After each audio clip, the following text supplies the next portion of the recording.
Kidlat News Updates. Ako po si Cesar Soriano para ihatid ang mga nangungunang balita sa buong kapuluan ngayon. Isang granada ang sumabog sa harap ng bagong tayong fast food restaurant sa Barangay Malakas, Lamitan City, Basilan, pasado alas 7 ng gabi ng Marso 3, 4 na araw bago ang nakatakdang pagbubukas nito.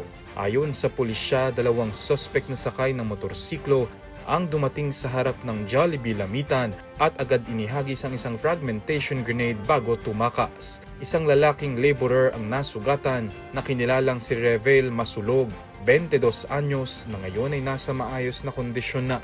Nabasag naman ang isang bahagi ng glass wall ng establishmento. Politika at extortion ang 2 sa pangunahing tinitignang motibo ng PNP. Nasecure na ng pulisya at militar ang lugar at patuloy ang investigasyon, kabilang ang pagsusuri sa CCTV upang matukoy ang mga salarin sa pag-atake. Pinarangalan ng Philippine Coast Guard o PCG ang crew ng BRP Melchora Aquino at Technical Wreck Divers matapos ang kanilang mahalagang papel sa search at recovery operations kaugnay ng paglubog ng MV Trisha Kirsten Fries sa karagatan malapit sa Balok-Balok Island, Basilan. Pinangunahan ni PCG Commandant Ronnie Hill Gavan ang awarding ceremony na ginanap sa Pier 13 Port Area, Manila noong March 3, Martes.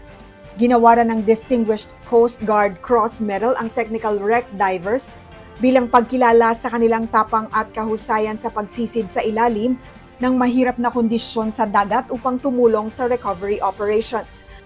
Samantala, tumanggap ng Coast Guard Merit Medal ang BRP Melchora Aquino para sa mahusay na pagtupad sa tungkulin. Binigyang diin ng PCG na ang kanilang dedikasyon at koordinasyon ay mahalaga sa pagpapatupad ng humanitarian at maritime safety mission ng ahensya. Naayos na ang matagal na rido o alitan ng mga pamilya sa lalawigan ng Lanao del Sur matapos mamagitan ang pamahalaang panlalawigan nitong Marso 4, 2026. Pinangunahan ang mapayapang kasunduan ni na Governor Mamintal Bombit Alonto Adyong Jr. at Vice Governor Muhammad Khalid Mujam Rakien Adyong kasama ang sangguniang panlalawigan, Provincial Advisory Council, Provincial Council of Elders, Provincial Security Force at mga kinatawan ng sektor ng seguridad.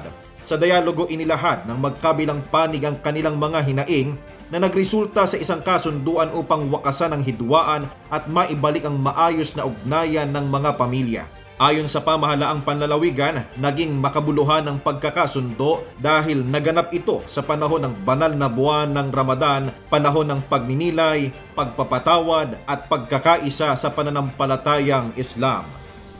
Ako po si Cesar Soriano, kasama nyo sa bawat pagputo ng balita.